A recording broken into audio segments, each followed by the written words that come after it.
right? The Bishop of Rome. The first pope was said to be Peter, Jesus' disciple, who built the Catholic Church in the city of Rome. And every pope since has been said to be God's representative on earth, right?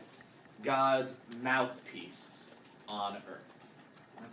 And for that reason, the popes are often viewed as infallible. Anyone know what that means? Not they can't lie. His words, right? That they're never wrong, right? They don't make mistakes, right? And so this idea is that, well, the Pope is in charge, right? The Pope is chosen by God. The Pope is God's representative. Therefore, God's speaking to the Pope and telling him what to do. Therefore, whatever the Pope does is God's will, right? So the Pope is correct. And for the most part, popes have been Italian, right? It's only really recently that we've started to get popes from outside Western Europe. The current pope is the first one from Latin America, or the Americas in general. He's from Argentina. 2 popes previously was from Poland, which was the first time one had come from Eastern Europe. But back then, it was primarily Italians, right? Until this guy comes along, right? He is Pope, well, it doesn't really matter what his name is, we'll just use it, right? He's French, right? And currently in Rome, when this French Pope comes to power, this is about the 1300s, there's a lot of anarchy going on in Rome. And he feels unsafe. He doesn't like being near all this chaos. So the French Pope moves his office to the city of Avignon in France, which was ruled by the Catholic Church. And so for the next 70 years, the popes were all French, and they all lived in Avignon. And one of the problems, one of the things some people didn't like about this, was that while the popes lived in France, the king of France had a lot of influence and sway over the popes, right? He could kind of make them do what he wanted them to do. And so what happens is the king of France convinced the pope to appoint French bishops in positions of power across Europe. All right? So this makes a lot of people, particularly Italians, unhappy, right? The French should not have this much power over the Catholic Church, right? The French king shouldn't be able to do this. It's bad. So this goes on for about 70 years until one French pope, I think his name was Gregory, but it doesn't matter, he decides to move the office back to Italy, right? And so this pope is chilling in Italy, he's back in Rome when he dies. And so now they need to choose a new pope. Upon hearing that we need to choose a new pope, there's like a riot in the streets of Rome, right? People are very, very upset. They don't want any more French popes. They want Italian popes, right? And so the bishops, the cardinals, the ones who elect the new pope, they know this riot's going on. They're a little scared of the riot. And so they decide, we're going to elect an Italian pope. This guy.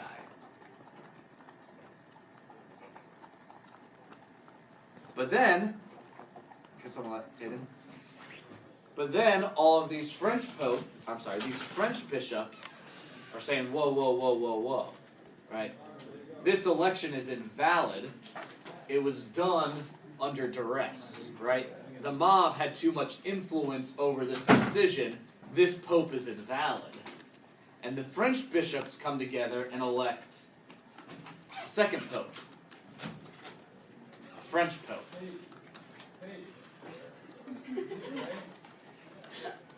What is he looking for? Okay, ask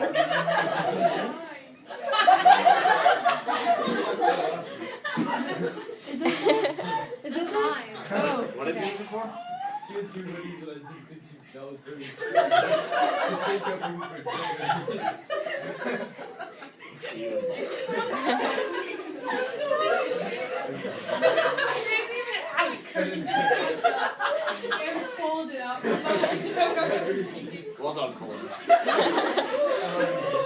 Alright, so, two popes. One Italian, one French, each saying, I am the real pope. Alright? The French pope goes to live in Avignon, the Italian pope lives in Rome, and for a period of like 40 years, we have these two popes.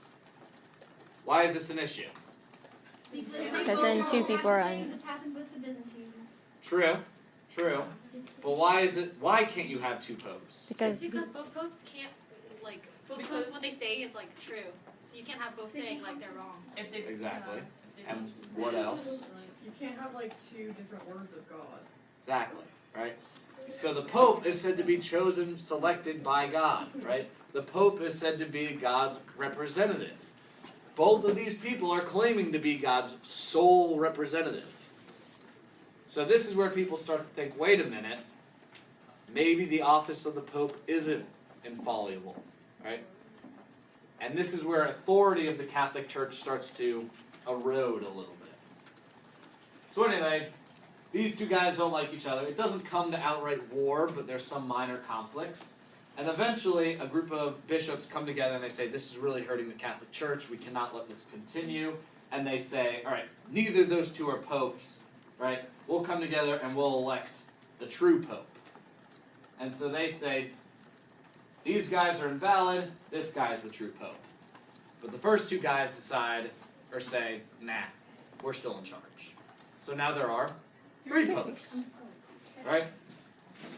And again, this is the issue even worse, right? We see the authority of the Catholic Church starting to be questioned, right? And people start to realize, well, maybe they aren't as, maybe God is not selecting them. Maybe God is not necessarily speaking to them. Right? So eventually, representatives from all three popes come together and they say, okay, this is an issue. And together they come up with the fourth guy, Alexander V. And so in 1411, Alexander V reunites the Pope factions. Right? But this is just one issue, right, that's hurting the Catholic Church. Another one is the sale of indulgences. Let me give you guys some background with indulgences. So, going back to like the very origins of Christianity, right? Was always some, like, it took a while for Christianity to become codified, for it to become like, this is it, this is the one true, like, religion. And so for a while there's a lot of different kind of, varying beliefs. But overall there were a couple main concepts, right? And one was what happens when you die. So,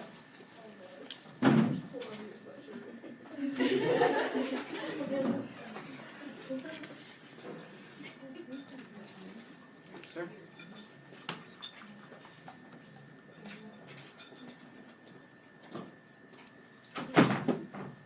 So, this is you, right? Living life on Earth. If you live a good life, you follow all the Catholic rules and everything, and you do good, right? When you die, you'll go up to heaven, right? If you do bad, right, and you sin, you find yourself down in hell. These are flames. And so in Catholicism, right, in order to gain salvation, in order to get to heaven, you had to do a couple things, right? They said you could gain salvation through faith and by doing good works, right? So good works is things like, giving to charity, volunteering your time, stuff like that. Faith involves going to church and fulfilling they call the sacraments, right? Sacraments are like the 7 ceremonies, 7 rituals that Catholics, have to do, right? In order to get into heaven. The first one being baptism, right? And so one of the teachings of the Catholic Church was that if you weren't baptized, you couldn't get into heaven. But people start to kind of find cracks in that. Well, what happens if a newborn baby dies before they're baptized, right? That little thing has done nothing wrong in their life, and they didn't have a chance to be baptized. Do they go to hell? Right? What about when they discover a brand new continent filled with people that have never heard of Jesus before, right? Do all those people automatically go to hell because they had never been exposed to baptism or Christianity? And so what the church starts to teach is this idea of purgatory, right? Which is like heaven's waiting room, right? Where your soul would exist, your soul would wait for sometimes up to thousands of years before it gained enough points, clout, whatever, to get up to heaven. And there's always been like different interpretations of what purgatory is like. Some people would describe it as just complete nothingness, right? You guys, if you ever watched SpongeBob, remember that episode where they go to the future and everything's chrome, but then the future breaks and they're just in this white room, and like they run to the background and then reappear in the foreground and nothing happens, changes. Some people would imagine that's like purgatory, right? We have other depictions of purgatory being like you're just trapped in like quicksand with just your head sticking out for thousands of years until you've earned enough points to get up to. Like you just wait your time, you do your sentence. Yeah. I think it's like it's when you're cleansed. So basically, like people pray for you, and then you're like cleansed, like you get clean, and then you send it to heaven. Okay. You don't Okay. So sometimes in your, I guess if you're in purgatory, then other people can help you get out of purgatory by praying for you and thinking well on you, right? But anyway, this kind of concept of purgatory is what the Catholic Church starts to take advantage of. So remember, in the medieval period, the Catholic Church was like the sole authority that existed in Europe, right? Everything else was crumbled, everything else was decentralized, but the Catholic Church was around, and the Catholic Church helped to keep everything afloat, keep everything going. When we get to the early modern period, society is reviving, right? But the Catholic Church still plays this large role, and they're not ready to give up some of their power. And so in the early modern period, the Catholic Church starts to become a little bit more corrupt. And so one of the popes decides he wants to build this beautiful, huge cathedral in Rome, right? St. Peter's Basilica. And so in order to pay for it, they take money, take out a loan from the bourgeoisie families, right? The banking families. And to pay that loan back, they need to fundraise. And so there's going to be a number of different ways to fundraise, but the main one they start to do is sell pieces of paper called indulgences, right? And what these pieces of paper say is that if you buy, right, if you buy an indulgence, then your soul is protected from purgatory. Or you could buy an indulgence for someone else, right? Think of your dear, darling grandmother that passed a couple years back, right? Sweetest lady of all time. But she had a couple minor problems, right? Maybe a bit of a drinker, maybe one time she got really upset and she, I don't know, hit someone, punched someone, beat someone up, something like that. So anyway, poor grandma wasn't perfect. She's not in heaven. She's just waiting her time in purgatory, right? But she was so sweet, she would always buy you little gifts, and so you think, you know what, I want to help grandma out. I'm going to buy an indulgence so I can shorten her time in purgatory by 500 years, right? Sounds like a pretty good deal. And so you would pay your money to buy one of these indulgences, and in return, the Pope would say he would help reduce a person's time in purgatory, right? So that's the idea of indulgences. Did they like actually believe in that, or were they just trying to sell something? The church itself? Yeah. It depends on who you ask. I'm sure some actually believed in it, some were just trying to make money. Perfect. And in some cases that probably was both, right? The Pope probably fully believed he had that authority, and that, You can make money off it. yeah. So, some people aren't going to like this. The main one being this dude, a German monk and professor by the name of Martin Luther. No, just Martin Luther. Martin Luther, as the legend goes, was originally like a merchant, right? And one day he was returning to his hometown. He was on the road by himself when this huge, horrible storm hit. And the wind was gusting, lightning was striking left and right, and he was immensely scared for his life. And so in his moment of desperation and despair, Martin Luther fell to the ground and shouted up to the sky, God, if you spare me from this night, I will forever become your man. Right? And so he survives the night, and the next day he goes and signs up at the local monastery and becomes a monk. And Martin Luther in his life was really, really enthusiastic about the religion. He studied the Bible profusely and became a professor of religion at a local German university. And so one day, Martin Luther got the opportunity to visit Rome, right? And he was so excited. He couldn't wait to get there. He wanted to debate the theological mysteries with all the important Roman priests, right? And then he gets to Rome and he realizes it's not at all what he thought, right? The priests didn't care too much about the religion. The priests just cared about making money. The priests just cared about living in lives of luxury. He saw the selling of indulgences, and he thought that's kind of messed up, right? And so he goes back to Germany, and Martin Luther writes, a paper that he'll call the 95 Theses, right?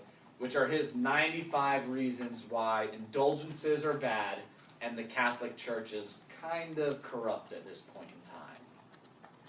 Right. So here are the first 5, right? Where he's just kind of starting to outline his beliefs. All right.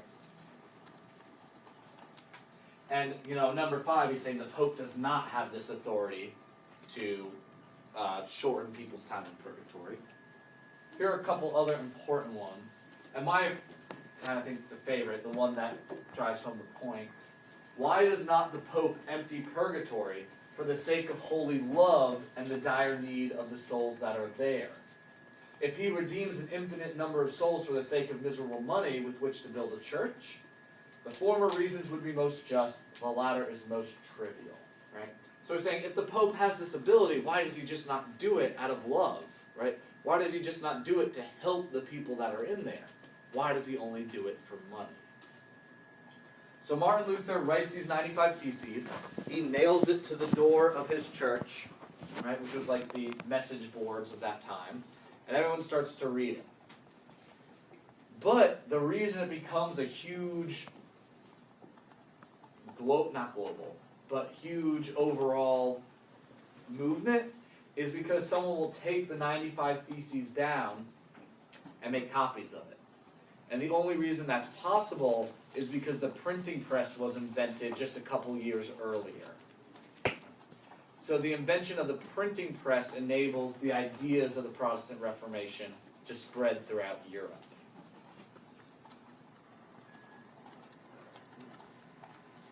And so at its core, the Protestant Reformation is a protest, right? A protest against the corrupt practices of the Catholic Church. And so we've talked about a couple of these already, right? The fact that there are 3 popes at once shows the church was corrupt and the pope's not guided by God, right? Indulgences, with the church literally selling forgiveness for sins. Right? Church leaders living in luxury as opposed to giving their money to the poor. Right? Popes becoming so powerful they're threatening king's authority. people starting to sell church positions. You want to be the Archbishop of Berlin? $2,000 and it's yours, right? And so what happened because of this, a lot of people are like priests and bishops of these towns and regions that they had never been to in their lives, right? They just purchased these positions in order to make money, right? Or their sons are like not capable of getting their own job, so rich fathers would buy their sons church positions so they could still live a comfortable life. So this leads to priests, this leads to bishops who are inadequate. We also see the Renaissance starting to inspire people to think for themselves, right? They're starting to question, is the church really infallible, right? Do they really have this ability? And furthermore, they start charging fees for their services. Remember how I mentioned before in Catholicism, in order to make it to heaven, you have to go through the 7 sacraments, these 7 rituals, right? Well, the first is baptism, right? Which is where you kind of, the priest washes away original sin, and you enter into the Catholic Church, right? The second is reconciliation, where you ask for forgiveness of sins. The third is communion, where you partake in the body and blood of Christ. The fourth is confirmation, where you become an adult in the Catholic Church. And then you have a choice between 5 and 6. You can either do the sacrament of matrimony and get married, or you can undergo the sacrament of holy orders and become a priest or a nun. But either way, you have a choice. Right? You can get married and create more Catholics, or you can become a priest and make more Catholics, right? But just through converting people and teaching them about Catholicism rather than biologically making people. And finally, last rites, right? Which is what you would receive before you die, right? And so the idea is that you need to be a good Catholic, right? To be in good standing, you need to undergo 6 of these 7 rituals. But in order to make money at this time, the Catholic Church would start charging for these rituals. Oh, you're about to die, and you want to get last rites so you can get to heaven? $20, right? Again, pretty messed up, right? And this is the type of thing the Protestant Reformation was protesting about.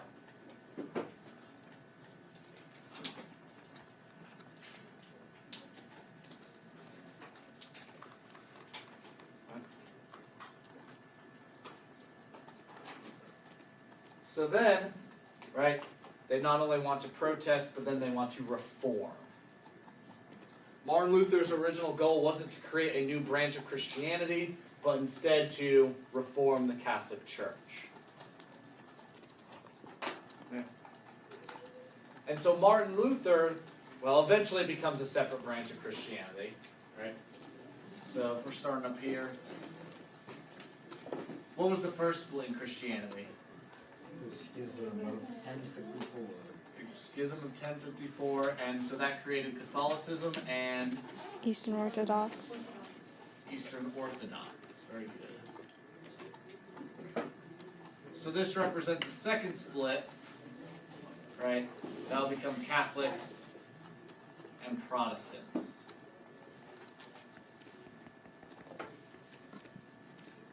And then Protestants will then break off into other different groups depending on beliefs. So how do they differ in beliefs? Like I said before, Catholics believe that in order to gain salvation, to get into heaven, you had to have faith and also good works. Martin Luther says, wait a minute. He studied the Bible immensely, right? And so he believed that he believed if something wasn't in the Bible, it wasn't part of Christianity. So after looking at the Bible, right, he determined that the only way to gain salvation was through faith and faith alone, right? You had to believe in God, you had to believe in Jesus, and you had to do everything in accordance to that, right? He said that people should do good works, but it wasn't a requirement to get into heaven. And furthermore, right, upon researching in the Bible, Martin Luther determined that there were only 3 sacraments that needed to be done: baptism, communion, and confirmation, only because those 3 were in the Bible. Right? The other 4 were not.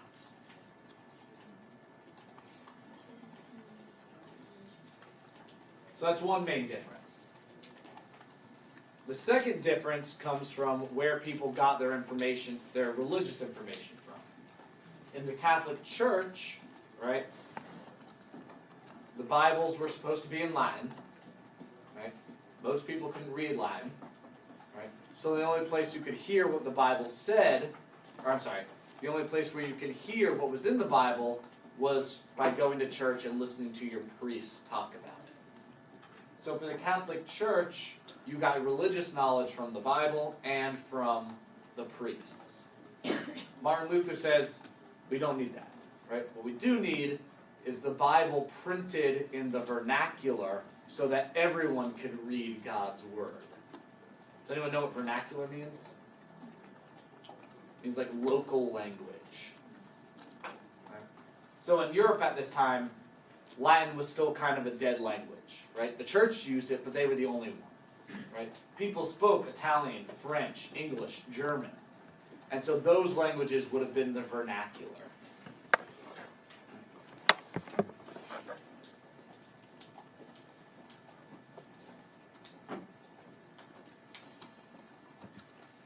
So Martin Luther said the only place for religious knowledge is the Bible, right? There are priests, right, and they can help you interpret the Bible, right? But they are not a source of religious information themselves, right? It all comes back to the Bible.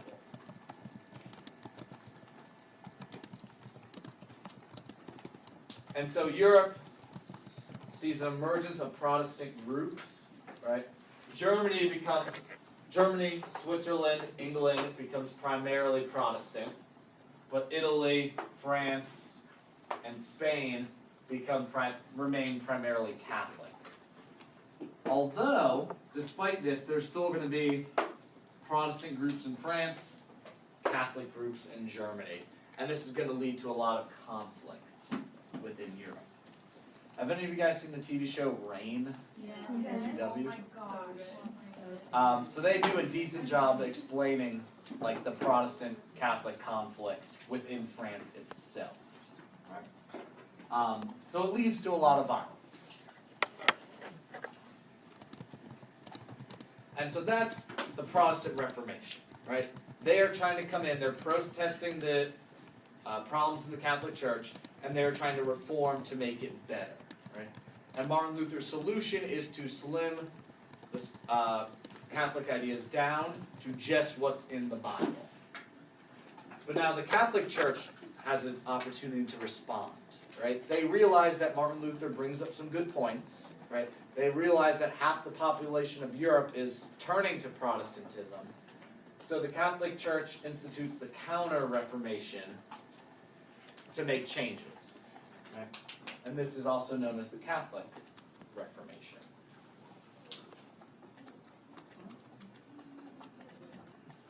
So the Catholic Reformation was their response to the Protestant Reformation, and it had kind of 3 goals.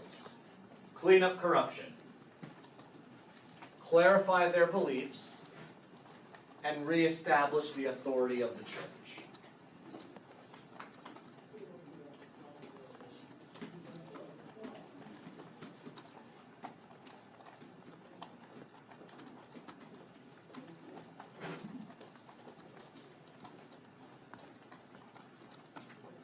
So a new pope comes in who is more reform-minded, right? And he realizes that we need to make some changes. And so he comes in to clean everything up. And in the Council of Trent, right, in the mid-1500s, this pope comes in and they make some things very, very clear at the Council of Trent. One is that they reaffirm their beliefs, right? They debate, they discuss, they see the points that Martin Luther makes and determine if they are valid or not. And the Catholic Church determines that these beliefs are still valid, right? That salvation comes from both faith and good works, that the Church is equal to the Bible as a source of religious truth, and that the Latin Bible is the only acceptable Bible, and that Catholic Mass should be said in Latin. Obviously that's changed since, but there are still parts of the Catholic Mass that are done in Latin.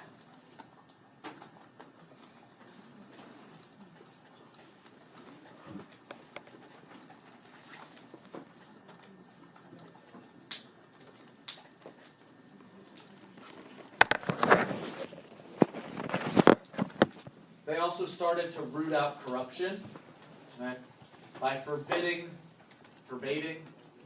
whatever. They got rid of indulgences, right? They said, not allowed to sell these anymore. It's kind of messed up that we prey on people's religions to make money. They implemented a strict code of conduct for clergy. If you are the Archbishop of Berlin, you need to live in Berlin, right? You can't live somewhere else. And they wanted greater education for clergy. Because what happened is people bought these church positions and they didn't know how to read or write, particularly not Latin, and so they weren't very good priests. How long did they sell indulgences for? Not 100% sure.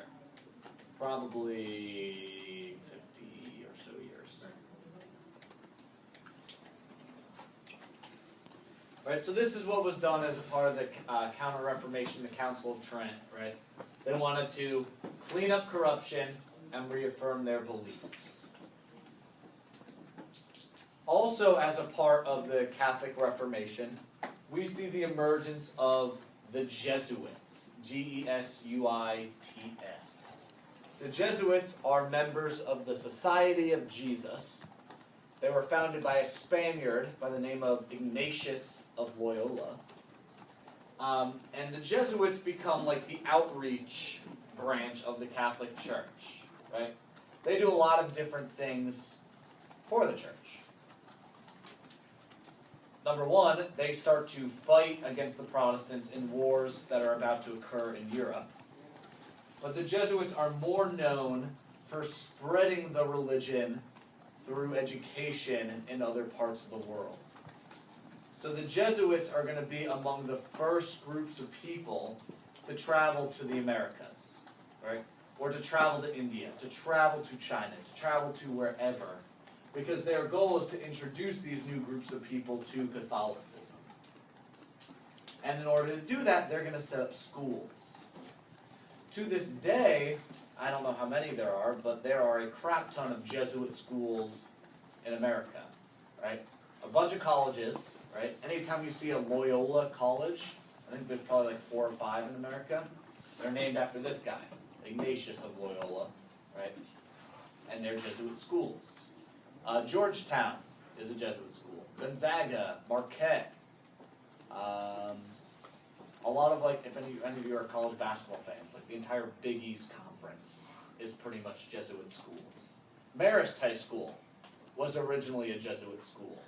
I don't think they're really affiliated with them anymore, but when they were founded, it was founded as a Jesuit school, right? And so the Jesuits go through and they will fight against the Protestants, but more importantly, they will go out and spread Catholicism to other parts of the world. A final thing they do as a part of the Counter-Reformation is implement the Inquisition. The Inquisition is their way of kind of rooting out Protestants and stopping them from practicing. But they also use it to root out the Jewish population as well as Muslims, right? And it's most heavily done in Spain, involves torture. There was like a whole legal proceeding for it right before they were allowed to torture, but I mean, they still tortured people, so it was still awful. What's up? So if they refuse, like, say the king, like, the leaders of whatever the, like, country So this is primarily in Spain, where the king and queen were like really heavily Catholic, right? In Germany, well, Germany's not a country yet. In the Holy Roman Empire, right, where they were kind of much more mixed between Protestant and Catholic, they didn't do this too much, right? And so the Catholic Church probably wasn't too happy with them, but they were also already in a hole because they were kind of Protestant, right? But the Inquisition is mostly done in Spain because they are really hardcore Catholic. Finally, this is going to divide Europe. Right? The Catholics fight to try and stop the spread of Protestantism. They don't have success. Catholicism remains mostly in the south, while Protestantism remains in the north. And eventually they'll have to fight. There'll be a giant war, the 30 Years' War, where Catholics and Protestants fight over their religions in Europe. We won't talk about that too much in this class. If in 2 years we offer AP European history, we'll go into more detail there. And that is the Protestant Reformation. Overall questions? What's up, Summer? So I noticed on the map, it was like different kinds of Protestants Yes. and stuff. So is that just kind of like a basic thing where there like splits during the time, or is it kind of like? So, it will very shortly split after, like Protestantism becomes an idea, because everyone's going to start interpreting the Bible in their own ways, right? So you have Lutheranism, which was the teachings of Martin Luther, but then very shortly afterwards you see the emergence of Calvinism, which was the teachings of a Swiss guy, Jean Calvin, who said that free will is a myth, and at your birth, God has already determined who will make it to heaven and who will not, right? And so those people that will make it to heaven are considered predestined. And then there's going to be other groups as well that break off from that. Like Presbyterian is a Scottish branch of Calvinism. And then all the other ones, Baptist, Methodist, all of those are going to break off in some way over some difference from Protestantism. Do you have a question, Cole? I was going to ask for the Lutheranism. Anything else? Make sense? You guys are so smart. Alright, we have about 10 minutes.